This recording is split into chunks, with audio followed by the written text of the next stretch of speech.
ಗೊತ್ತಿರ್ತೈತಿ. ಅಂದ್ರೆ ನನ್ ಬೆನ್ ಹತ್ತಿ ಸ್ವಾಮಿ ಬರಾಕತ್ತಾನ ಅಂತ ಗೊತ್ತಿರ್ತೈತಿ.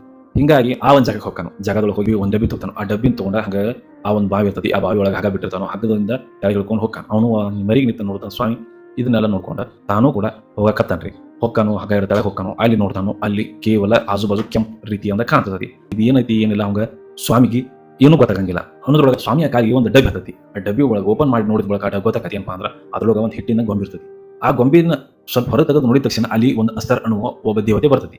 ಬಂದ್ ಬಳಕ ಆ ಗೊಂಬಿ ಜೊತೆಗೆ ಇವನನ್ನು ಕೂಡ ಮುಟ್ಟಾನ. ಇವನು ಕೂಡ ಶಾಪಿತ್ ಹಾಕನ್ರಿ. ಅಜ್ಜಿಗೆ ಹೆಂಗಾಗಿರ್ತೈತಿ ಅದೇ ರೀತಿ ಈಗ ಈ ಸ್ವಾಮಿಗೂ ಕೂಡ ಹಂಗಾಗಿರ್ತೈತಿ. ಇದನ್ನೆಲ್ಲ ಮ್ಯಾಕೂತ ಇನ್ನೊಂದು ಗೊಂಬಿಯನ್ನು ತಯಾರು ಮಾಡ್ಕೊಂಡು ಬಂದಿರ್ತಾನು ನಮ್ಮ ಹೀರೋ.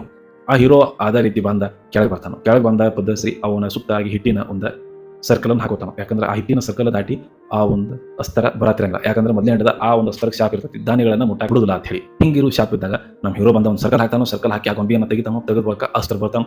ಅಸ್ತರ ಬಂದ ಬಳಿಕ ಆ ಗೊಂಬಿಯನ್ನು ಆ ಕಡೆ ಎಸಿತಾನೋ. ಅವನ ಹಿಂದ್ಗಡೆ ಅಂದ್ರೆ ಅವನ ಒಂದು ಪ್ಯಾಕೆಟ್ ಅನ್ನೋ ರೀತಿಯಾಗಿರ್ತೈತಿ. ಅಲ್ಲಿ ಅಸ್ತರಿಗೆ ಬಂಗಾರ ಇರ್ತಾವ. ಅಂದ್ರೆ ಆ ಅಸ್ತರ ಆ ಗೊಂಬಿಯನ್ನು ತಿನ್ನೋದ್ರೊಳಗಾಗಿ ಈ ಒಂದು ನಾಣ್ಯಗಳನ್ನ ಆರ್ಸ್ಕೊಂಡ್ ಬರ್ಬೇಕಾಗಿರ್ತೈತಿ. ಅಲ್ಲಿ ನೋಡುವಾಗ ಹಂಗ ಈಗೇನ್ ಸ್ವಾಮಿ ಇರ್ತಾನೋ ಅವನು ಕೂಡ ಅಲ್ಲಿ ಮುಂದಿರ್ತಾನೆ. ಆ ಮುಂದಿದ್ದಾಗ ಅವನು ಅಸ್ತರನ ಶಾಪಿಗೆ ಗುರಿಯಾಗಿರ್ತಾನೆ. ಕೈಯಾಗಿ ತಂದಿರ್ತಕ್ಕಂಥ ಲಾಟನನ್ನ ಆ ಸ್ವಾಮಿಗೆ ಹೋಗೋದು. ಅಲ್ಲಿ ಅವಂಗ ಬೆಂಕಿ ಹತ್ತತಿ. ಬೆಂಕಿ ಹಾಕನ ಆ ರೊಕ್ಕವನ್ನು ತಗೊಂಡ ನಮ್ಮ ಹೀರೋ ಏನ್ ಮಾಡ್ತಾನಪ್ಪ ಅಂದ್ರೆ ಅಲ್ಲಿಂದ ಏರಾಕತ್ತಾನ. ಅಷ್ಟರೊಳಗಾಗಿ ಹಂಗ ಈ ಅಸ್ತರ ಅನ್ನುವಂಥ ದೇವ್ರ ಆ ಒಂದು ಗೊಂಬಿಯನ್ನು ತಿಂದ ಹಂಗ ಅವ್ನ ಬೆನ್ನತ್ತಿ ಹೋಗಿರ್ತಾನ. ಹೋಗೋದ ಅಷ್ಟರೊಳಗೆ ಹೀರೋ ಆ ಬಾಗಲವನ್ನು ಮುಚ್ಚಿ ಪಟ್ನ ಅಥವಾ ಮ್ಯಾಕ್ ಕೂತ್ಬಿಡ್ತಾನ. ಅವಾಗ ಅಸ್ತರ ಅಂತ ಅಲ್ಲಿ ಮೂರ್ತಿರಂಗಿಲ್ಲ. ಈಗ ನಮ್ಗೆ ಏನು ಗೊತ್ತಾಗೋದೇನಪ್ಪ ಅಂದ್ರೆ ಈ ರೀತಿಯಾಗಿ ಮಾಡಿ ಹೀರೋ ಇಲ್ಲಿವರೆಗೂ ಆ ಒಂದು ನಾಣ್ಯಗಳನ್ನ ತರ್ತಿರ್ತಾನ. ತಂದ ಸಾವುಕಾರ ಆಗಿರ್ತಾನ ಅನ್ನೋದು ನಮ್ಗೆ ಇಷ್ಟು ಸ್ವಲ್ಪ ಸ್ಪಷ್ಟವಾಗಿ ಗೊತ್ತಾಗುತ್ತೆ. ಈ ಕಡೆ ಮಾತು ಮುಂದಿನ ಸಿಂದಾಗ ನಮ್ಗೆ ಏನ್ ತೋರಿಸ್ತಾರಪ್ಪ ಅಂದ್ರೆ ನಮ್ಮ ಹೀರೋನ ಮಗನೂ ಕೂಡ ಅದ ಒಂದು ರೀತಿ ಪ್ರಾಕ್ಟೀಸ್ ಮಾಡ್ತಿರ್ತಾನೆ. ಅಂದ್ರೆ ಯಾವ ರೀತಿಯಾಗಿ ಹಾಗ ಇಳಿಬೇಕು, ಇಳಿದ ಎಷ್ಟು ಮಟ್ಟಿ ಪಟ್ನ ಹತ್ತಿ ಮ್ಯಾಕ್ ಹೋಗ್ಬೇಕು ಅನ್ನೋದನ್ನ ಇಲ್ಲಿ ಹೀರೋ ತನ್ನ ಮಗನಿಗೆ ಪ್ರಾಕ್ಟೀಸ್ ಮಾಡ್ತಿರ್ತಾನೆ. ಹೀರೋ ಅಂದ್ರೆ ನಮ್ಗೆ ಏನ್ ಹೀರೋ ಇರ್ತಾನೆ ಈಗ ಇವನನ್ನ ತಗೊಂಡ ಅಂದ್ರೆ ತನಗೆ ವಯಸ್ಸಾಗಿರ್ತೈತಿ. ಅಷ್ಟೊಳಗ ಆ ಒಂದು ಏರಿ ಬರಾಕ ನಮ್ ಹೀರೋಗ ಹಾಕಿರಂಗಿಲ್ಲ.